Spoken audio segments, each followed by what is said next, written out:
से कोई रोम ले तो बाजार से क्या मानो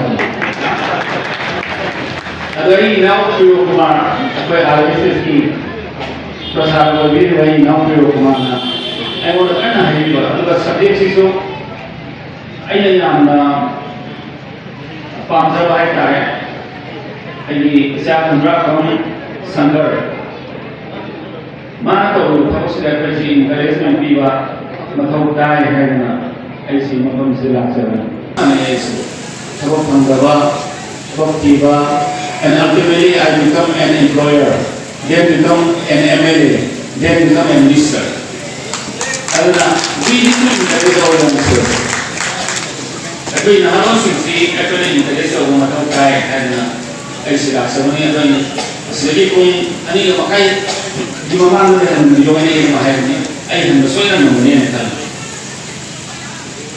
Tapi na hari tadi, aku ni Manipur sudah Hindi seperti mana orang berada. Hindi asina 1999 2000 di Marak sudah Hindi mana orang berada. Aku ni youngsters who are talented in different fields. Bagus si exhibit tu buat apa na properly tu buat dengan dia national level dah tu yang dia isi sekolah bukan dah kerana aku ni any competition mana saya exam apa sampai hari itu macam tu sih aku macam ni masa saya sedang mana dia aslinya mahal itu macam dah aku boleh wajah macam aku communicate atau macam kaya.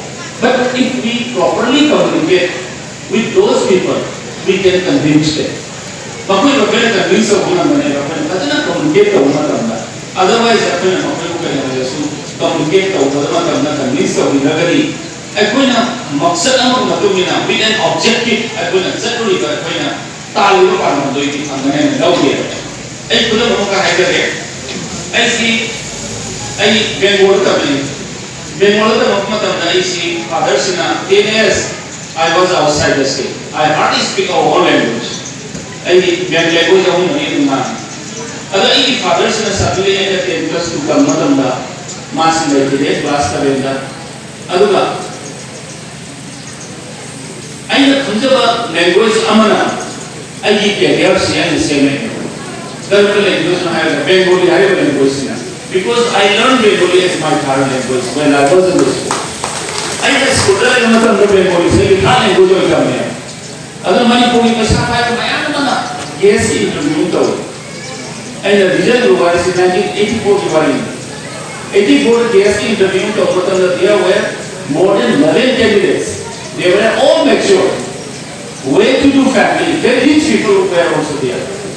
But somewhere I am so much later. Then go after I see English story. At that time I see DA passed away. I uncle Magi, mommy there right away. Tauka Raina, I interview see Bellevue, I have a hotel to Saudi. I uncle Sikai, Uncle Sikar, Uncle Sina. My language is communicated on the master. Mabel satisfied with you.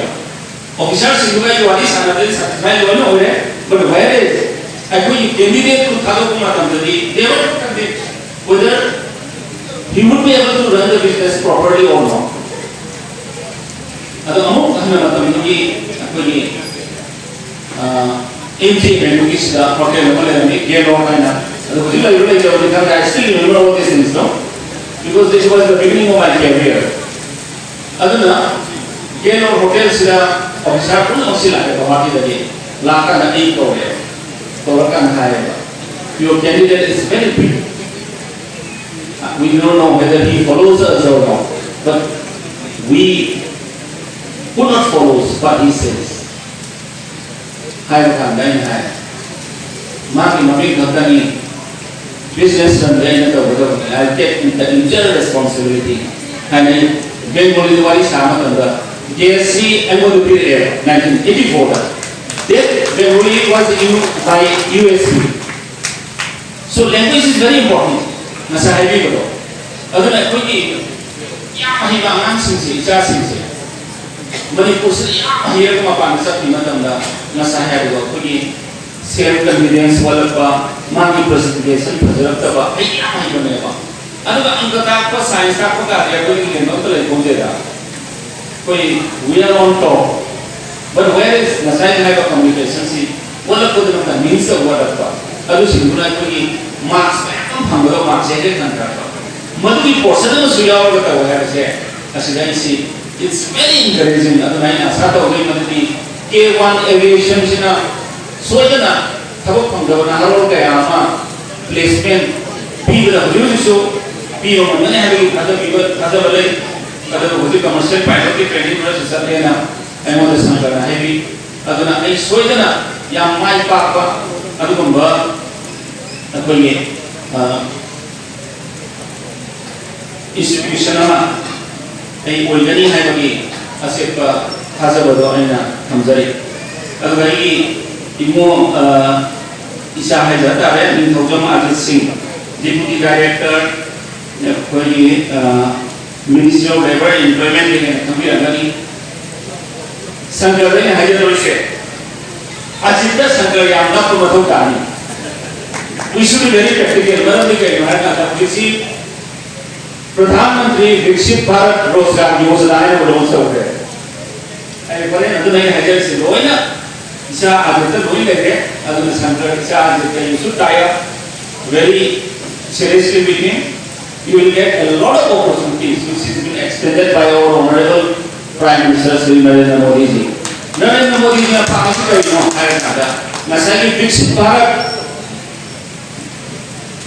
रोजगार योजना सीधा पीरी opportunities का कई माहर का ना both ways opportunity पीरी बा to the employer and to the employees of the employer also ऐसे नसाई आई संप्रदाय बाकी लेजर पे aviation की institution से के वन से असी मांगो तो सब बचा पाना नहीं है सुने है आई हम आई लोग याव हम सना में याव लोग खान लोग एक ऐसे से अदुना मोई ऐसा दोगो उसी EPFO है अदुना ऐसा दोगो मागी एविएशन इंस्टीट्यूशन से अदुना तो मतलब मांगो तो सब बचा करनी है at the same time मागी के एम्प्लॉयर में इंस्ट्रक्टर हो ना ओजाओ ने ले जो काम से असलसुम तो शामिल है भारत सरकार सी अदुना टारगेट इन नरेंद्र मोदी की नाम पाम से करें है था